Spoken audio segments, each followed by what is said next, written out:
These men are handling old amalgam tooth fillings for recycling.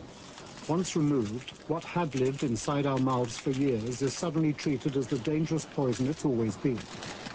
Mercury is so toxic that at certain levels it drives people mad, but even the tiniest amounts are regarded as unsafe.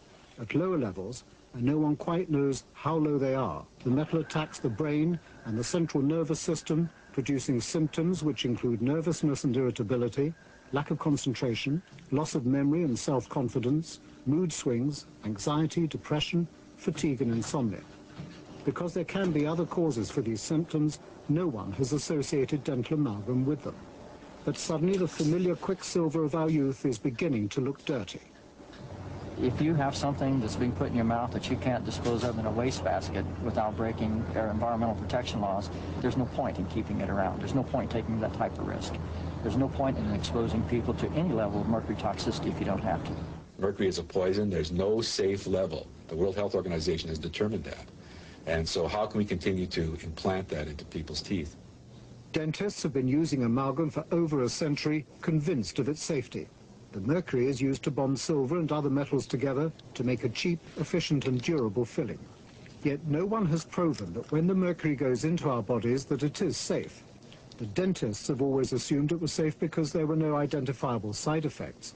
But dentists may not have been the right people to look for the subtle but dangerous symptoms of low-level mercury poisoning, supposing there have been side effects, but of the kind only doctors are qualified to recognize. Has the evidence always been there? Dr. Lars Freeberg at a German amalgam conference. He's the world's leading authority on mercury poisoning and was chief advisor to the World Health Organization on mercury safety. Controversial issue. Until now, he's remained studiously neutral in the mercury debate. Dr. Freeberg, is there a safe level of mercury? No, there is no safe level of mercury, and no one has actually shown that there is a safe level. So there's no amount, in your opinion, that should really go into the body? I would like to avoid it as far as possible. If there is no safe level of mercury, why does the British Dental Association say there is one? I don't know, but I think they're wrong. The first evidence of mercury's journey into the body came 10 years ago.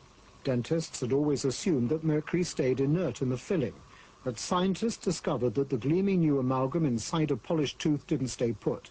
It leaked as mercury vapor and entered the bloodstream. This is an electron microscope picture of a 10-year-old amalgam filling. Those black holes are where the mercury used to be. In this filling, some 40% has evaporated in only 10 years. So where did it go? And could it cause harm to humans? The challenge was taken up here in Western Canada by two men from different disciplines. Their cooperation has produced scientific revelations which are so damning that they may yet bring about the end of the very use of dental amalgam.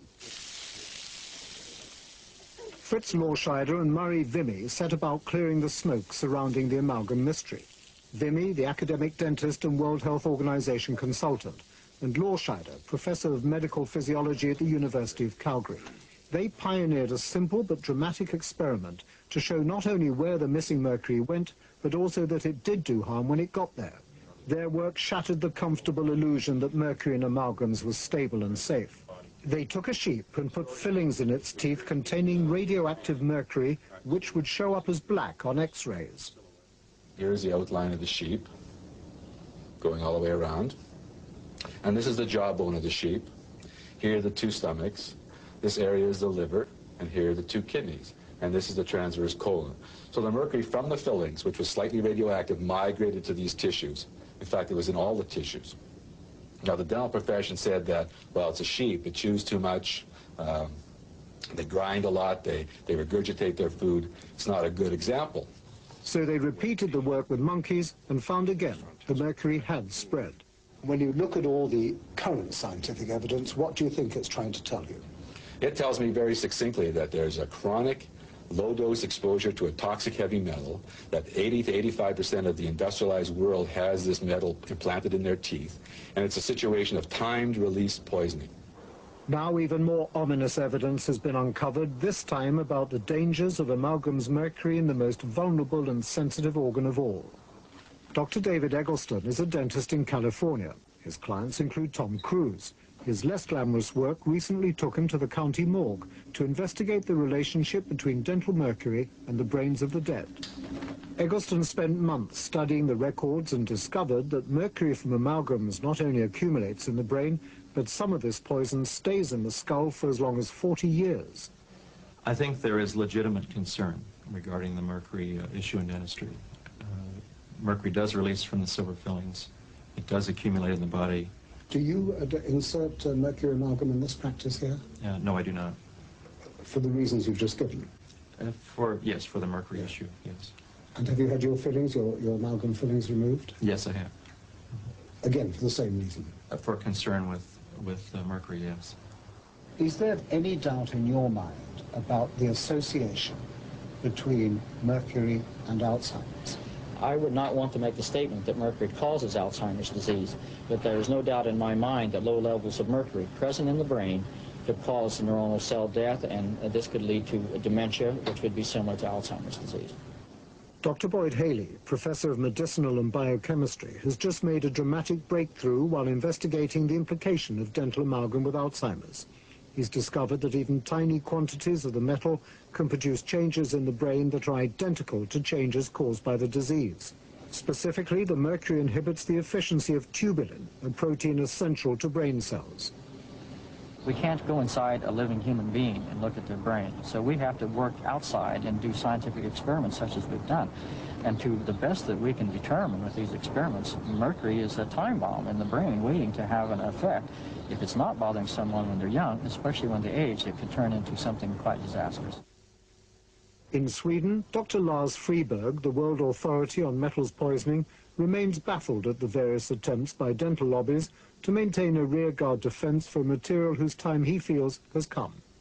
British dentists say that there's no evidence that it shouldn't be continued for use in children.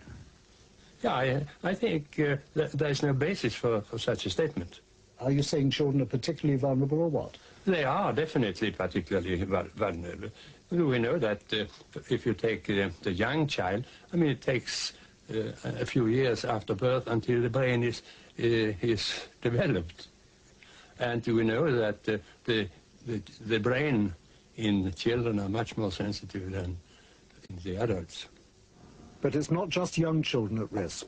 Even the unborn have mercury pollution in their brains from their mother's amalgams. This evidence came to light in a study just completed by Professor Gustav Drasch, a forensic toxicologist.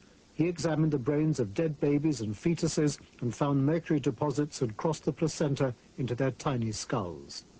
I think the implications are serious. It is a question whether or not we have to restrict the application of dental amalgam to women, not only in childbearing age, but even before. We know that the mercury goes into the brain of the unborn child. Can this, under any circumstances, be a good thing? No, I would say no. You should try to avoid to implant toxic metals in the mouth.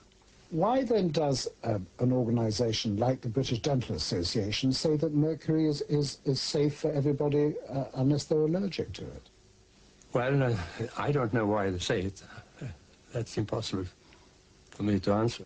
You've written a standard textbook on the toxicology of metals, and you don't agree with them, do you? No, I don't. But while government ignores the issue, there is a new awareness in some quarters that patients need greater protection against the possible health hazards. Stephen Chalacombe, Professor of Oral Medicine at Guy's Hospital in London and one of Britain's top dentists. He has bothered to keep up with the new research and finds much of it compelling. Are you satisfied that amalgam is safe? No, I don't think so. I think the evidence over the last few years has really suggested that we should have another look at the ultimate safety of amalgams. What do you make of the official government view, the Department of Health view, which is that there's no problem and therefore it doesn't even merit the priority of further research? I think things have changed. I'm a researcher, I'm a clinical academic. I'm very keen that we should be absolutely sure of our facts, and there's no doubt in my mind that we should be supporting research in this and other countries. We shouldn't be left behind. And in that sense, you wouldn't agree with the government position at all? If the government position is still that we don't need research, no, I think that's outdated. I'm worried that the amount of of mercury coming from dental amalgams that we're putting in the mouths of young children today might be harmful to them as far as affecting their learning abilities, their performance abilities, and I'd hate to think that 20 years from now we will have hurt some of these children when we could have prevented it by proper scientific research, and that is what we must do now.